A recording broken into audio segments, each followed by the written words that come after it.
Hey, so I know I'm really late to this party, but I finally got a graphics card capable of running the Project 401 demo for Titanic Honor and Glory.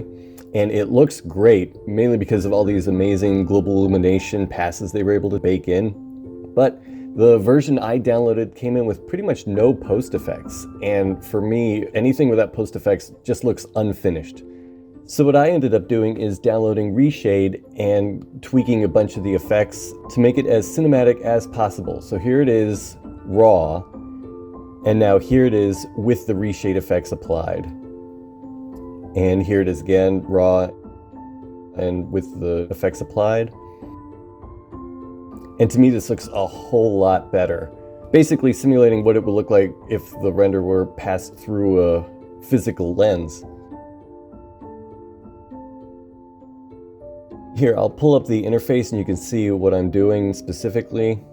So here's the ReShade interface, and first I'm adding just a filmic sharpen, which kind of gets rid of the issue of texture maps being more filtered than the actual geometry. And now here's the big one, an HDR pass that adds a whole lot of contrast. And yes, this clips lights and darks, but so does a real film camera. The problem is the colors get way too vibrant, so I have a monochrome effect, just desaturate the whole thing a bit.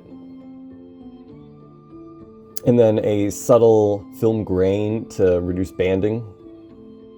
And so here's another big one, is bloom. And I know later versions of the demo have their own bloom, but I like to be able to control the bloom so that it doesn't have that fake CG look to it.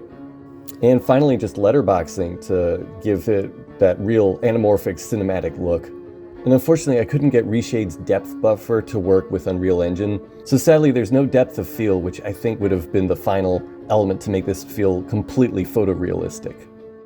But this still looks really good, I think, so for the rest of this video, I'm gonna just walk through the Titanic and show cinematic views of it, give it the 3rd and the 7th treatment, and occasionally I'll toggle on and off the ReShade effects so that you can see the difference. Alright, enjoy!